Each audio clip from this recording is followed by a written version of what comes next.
반갑습니다. 오늘도 두 번째로 여러분들과 공부를 같이 하게 될 최한나 선생님입니다. 오늘 이것저것 준비를 많이 했는데요. 제가 갑자기 파워포인트가 날라가서 그 파워포인트 다시 막 복원하고 이러느라고 정신이 없어서 수업이 좀 늦었어요. 자, 아무튼 오늘은요, 원래 제가 고조선하고 연맹왕국을 쭉쭉 진도를 나가려고 하다가 저번 시간에 우리가 선사시대 청동기와 철기시대 때 유물이 되게 출제가 많이 되는 유물들이 많은데 저희가 이제 그 부분을 저희가 같이 교재를 가지고 진행을 한다면 교재 몇 페이지를 참고하세요 이러면 참 좋은데 그걸 못하기 때문에 제가 파워포인트로 유물들을 좀 정리를 했거든요. 그래서 어제 막 밤늦게까지 좀 간만에 파워포인트 하는 거라 막 좀 헤매가면서 막 만들었어요. 그래서 유물 정리를 한번 싹 하고 그 청동기랑 철기 유물 정리하고 그리고 고조선을 좀 구체적으로 하는 걸로 해서 오늘은 고조선까지 할게요. 사실 고조선을 그냥 간단하게 하려면 그냥 삼국유사 단군 이야기 그리고 뭐 고조선의 발전, 팔조법 그거만 하면 딱 끝나는 건데 이제 공무원국사 대비를 하기 때문에 우리는 이제 고조선에 관련해서 조금 깊이 있게 뭐 기자조선, 기자동래설에 대해서도 한 번 더 살펴보고 위만조선에 대해서도 조금 더 구체적으로 해보고 그러기 위해서 오늘은 고조선까지만 하도록 하겠습니다. 자, 이제 파워포인트를 이제 보여드릴 건데요. 이 파워포인트를 잠깐만요. 제가 만들었는데 이렇게 하면 너무 작잖아요. 그럼 이런 식으로 할까? 이런 식으로 해도 괜찮나? 크게 할 필요가 없어. 제가 아직 모니터, 듀얼 모니터를 지금 설치를 안 해놔서 이렇게 하도록 하고요. 잠시만요. 멀티캠으로 캠을 하나 더 해서 이렇게 왔다 갔다 하도록 하겠습니다. 실험 삼아 한번 볼게요. 됐죠? 저 보였다가 이쪽 보였다가 오케이 좋네요. 자, 한나의 한국사 사랑 선사시대 유물의 변화와 고조선에 대해서 오늘은 파워포인트로 앞부분 유물 정리하고 고조선 진도 나가도록 하겠습니다. 자, 그러면 자, 이게 파워포인트로 지금 제가 슬라이드 쇼를 안 했기 때문에 클릭을 해서 자, 청동기 시대의 유적으로 넘어가서요. 구석기와 신석기 때 유물은 그닥 많지 않기 때문에 뗀석기나 뭐 이런 주먹도끼나 그리고 뭐 빗사무늬 토기, 뭐 움집터 요런 거는 여러분들이 찾아서 보시면 될 것 같고 오늘은 청동기 시대의 유물부터 정리를 할게요. 자, 제일 첫 번째 충남부여 송국리 유적인데요. 충남부여 송국리 유적은 특히 송국리 집터와 송국리형 토기 이런 식으로 송국리 유적이 되게 우리나라 청동기 문화를 이해하는 데 되게 중요한 유적지입니다. 첫 번째 그림을 보시면요. 이 움집터의 중간에 동그랗게 이렇게 기둥을 박아놓는 조그맣게 돼지코라고 기억하시면 편할 거예요. 돼지코 하나가 박혀있다 그러면 요게 송국리형 주거라고 합니다. 송국리형 주거 첫 번째 사진. 자, 그리고 두 번째는 토기잖아요. 요것을 송국리형 토기라고 해요. 미송리식 토기랑 살짝 다른 게 손잡이가 없고요. 주둥이 부분이 살짝 이렇게 약간 벌어져 있는 요 모양, 요거를 송국리형 토기라고 합니다. 충남부여 송국리 유적은 좀 암기해 놓으면 좋아요. 이 공무원 국사에서는 유적지 이름도 많이 나오거든요.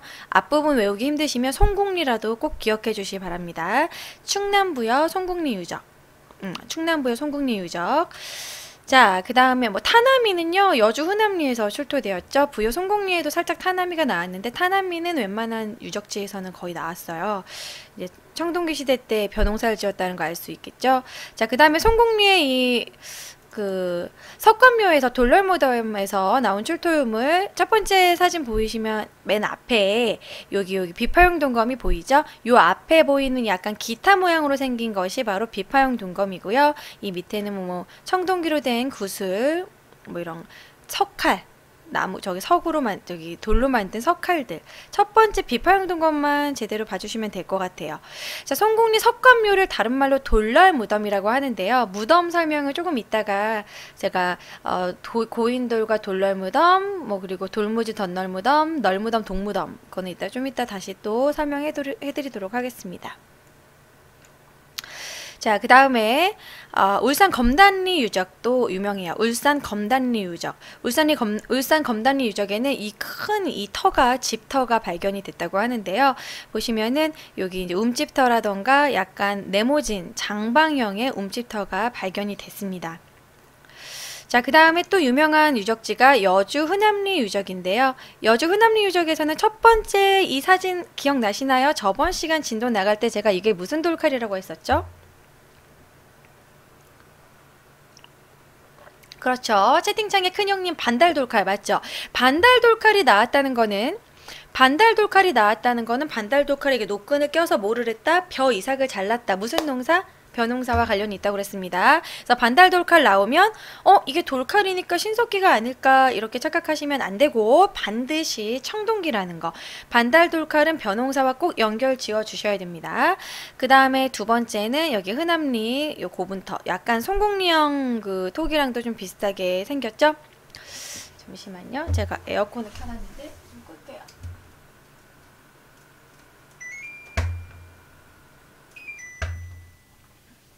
아까 수업 준비하면서 열받아가지고 에어컨을 잠깐 켜놨어요.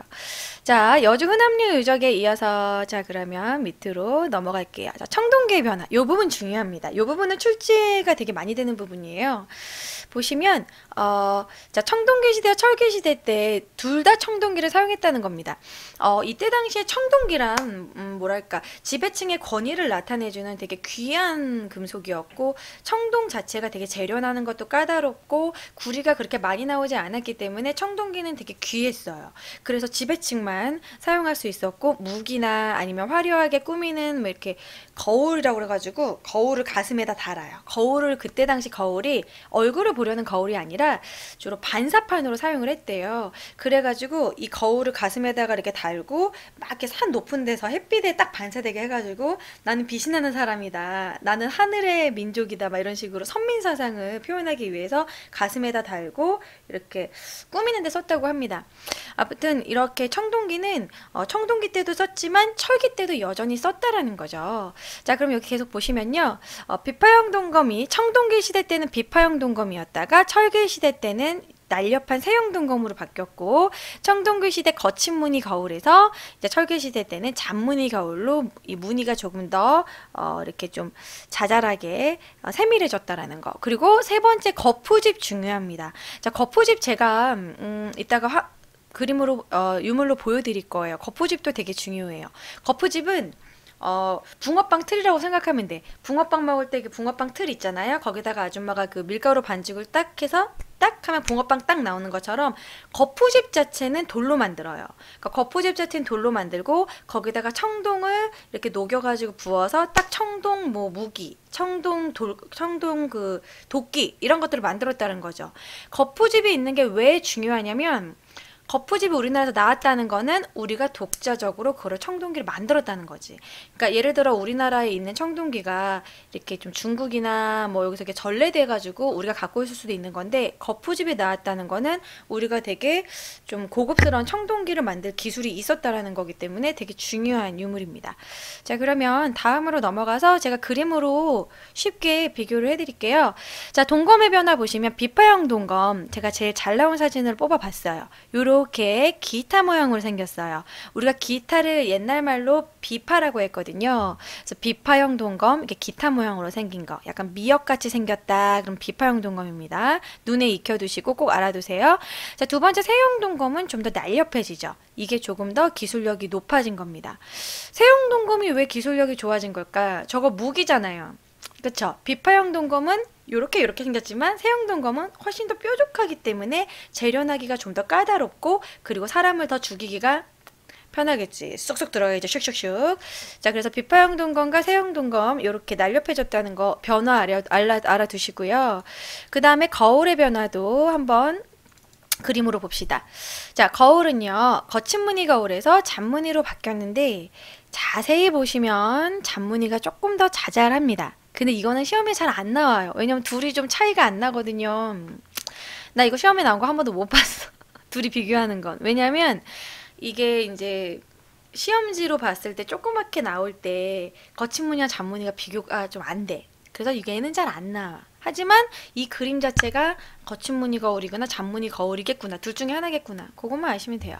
자, 어쨌든 거친 무늬 거울과 잔무늬 거울 비교는 했는데 조금 차이가 나죠. 자, 그 다음에 중요한 건 요거예요. 바로 거푸집입니다. 자, 거푸집 제가 일부러 이제 청동까지 넣어가지고 완제품 나오는 걸로 사진을 실었는데 돌로 만들어요. 돌로 요렇게 거푸집 청동기를 넣는 주물틀을 이렇게 만들었고, 저푸집이 딱 나오면 무조건 청동기고 청동기 자체 제작 증거라는 거, 요거 중요합니다. 자, 그 다음에 이제 저번 시간에 이제 우리가 다루지 못했던 중국과의 교류 관련해서 제가 자, 저기 뭐냐, 화폐 모양도 그려드릴게요. 자, 화폐 모양도 보여드릴게요. 자, 명도전. 첫 번째가 이제 춘추전국 시대의 화폐 명도전인데요. 명도전은 칼처럼 생겼다고 기억해 주시면 좋아요. 칼처럼 이렇게 생긴, 꼭 식칼처럼 생겼잖아요. 명도전. 명도전은 춘추전국 시대. 자, 그 다음에 발량전은요, 진나라 때 화폐입니다. 진나라 때. 가운데 요 한문이 발량이라고 써 있대요. 발량전 진나라. 이게 우리나라에서 나왔다는 것은 우리가 중국과 교류를 했다는 걸 알 수 있겠죠. 뭐 중개무역을 했다던가 이런 것의 증거가 될 수 있습니다. 발량전은 진나라.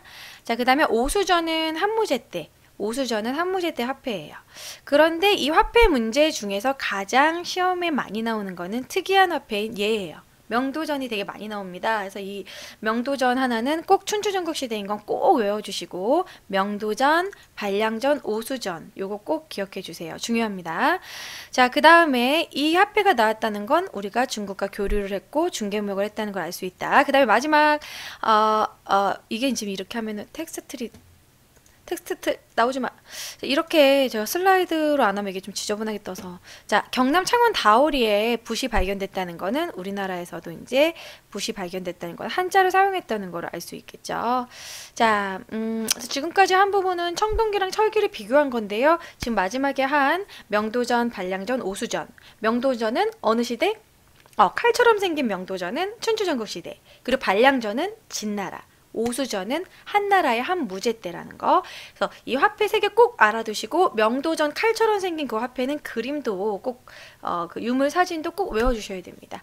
이 영상은 제가 다시 볼 수 있을까요? 물어보시는데 유튜브에도 올릴 거고요. 그리고 저희 방송국에도 다시 보기 올라갈 겁니다.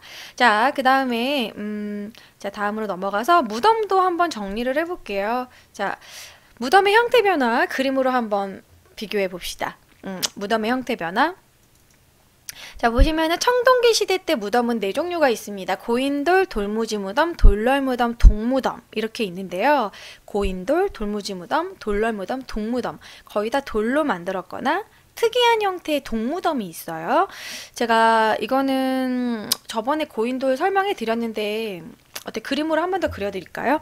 고인돌 같은 경우에는 뭐 간단하죠. 고인돌은 저번에 북방식, 남방식, 다른 말로 조금 탁자식이라고도 하는 이렇게 좀 긴 거, 이런 걸 이제 탁자식 고인돌. 그래서 이건 북방식이라고도 합니다. 탁자식 고인돌.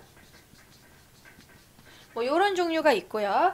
그리고 또 약간 아래쪽에서 나오는 남방식으로 이제 밑에서 나오는, 저번에 쇼다리라고 했었죠. 요런 거 이제 바둑판식이라고도 해요. 바둑판식 고인돌.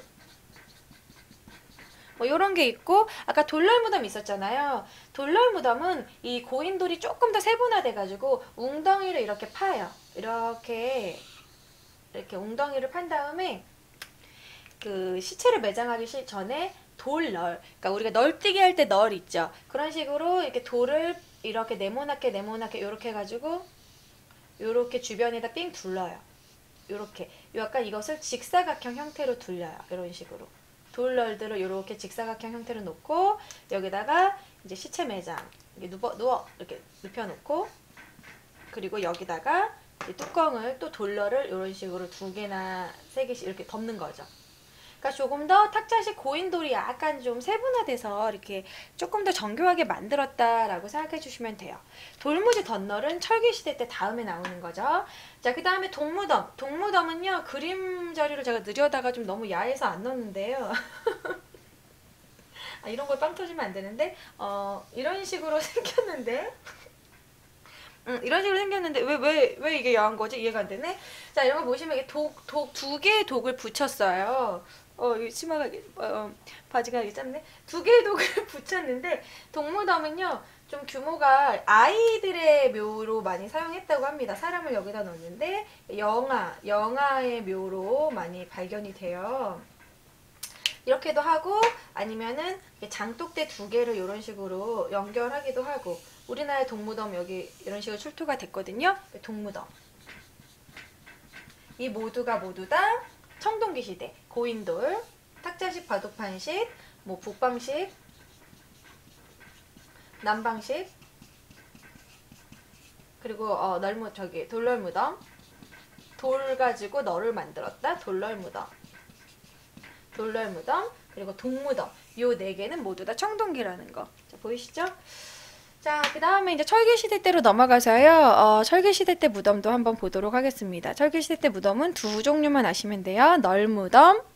아, 돌무지 무덤을 안 했구나. 돌무지 무덤을 안 했구나. 자, 돌무지 무덤은요, 간단해요. 이렇게 돌널무덤처럼 돌무지 무덤은 얘를 이렇게 묻어. 그 다음에 이 위에를 밋밋하게 내두지 않고 어떻게 한다?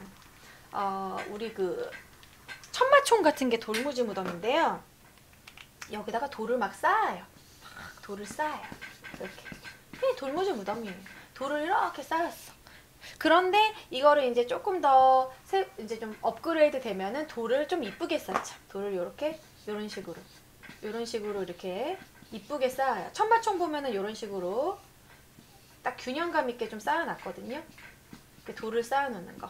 이게 돌무지 무덤.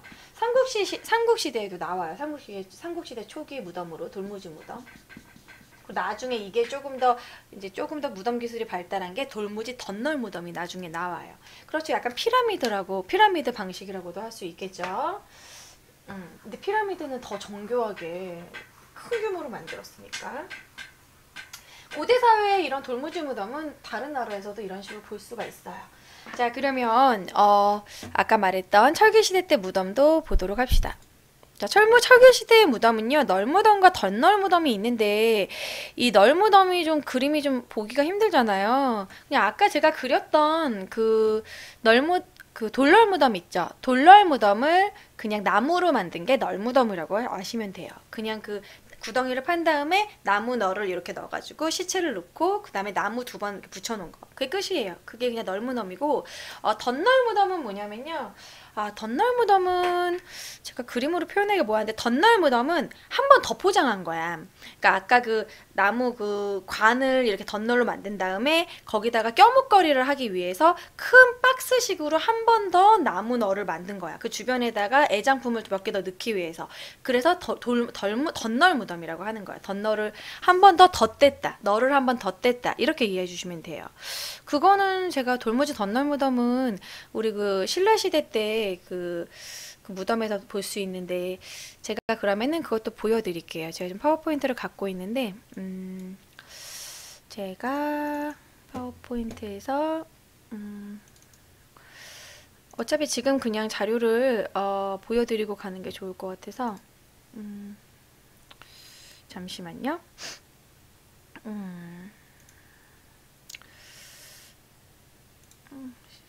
드라이브에서 내가 맨날 자료를 넣어놓고 막 잊어먹는 거야. 그래서 아까도 여기 있어요. 잠깐만요. 돌무지 덧널무덤. 이왕 본 김에 요거 보고 갑시다. 제가 아까 돌무지 무덤이라고 했던 거, 여기 장군총도 있네요. 이게 돌무지 무덤이에요. 이왕 본 김에 돌무지 무덤 보고 가시고, 석촌동도 요것도 돌무지 무덤이에요. 그러니까 돌을 그냥 위에다 쌓아놓으면 돌무지 무덤입니다. 그 다음에 지금 제 덧널 무덤을 보여드리려고 하는데 어딨지? 여기 있다. 이것이 바로 덧널 무덤입니다. 돌무지는 겉에 쌓아놨다는 거고요. 덧널 무덤. 그러니까 안에 나무 널 지금의 관 같은 게 있고요. 껴묵거리 상자를 한 번 더 넣기 위해서 나무 덧널을 이렇게 조그만 방을 하나 만든 거예요. 그래서 돌무지 덧널 무덤이라고 하고, 그 위에다가 엄청난 돌무지를 쌓고 봉토를 쌓고. 그래서 얘는 좀 그게 입구가 없기 때문에 그게 안 됐어요. 도굴이 안 됐어요. 자, 그래서 요 정도 하시면 될 것 같아요. 그리고 나머지는 요 정도. 이제 고조선으로 넘어가서 고조선 부분에서 이제 파워포인트를 다시 보도록 하겠습니다. 이제 오늘부터 이제 본격적으로 고조선 진도를 나갈게요. 그럼 여기서 잠깐 녹화를 끊고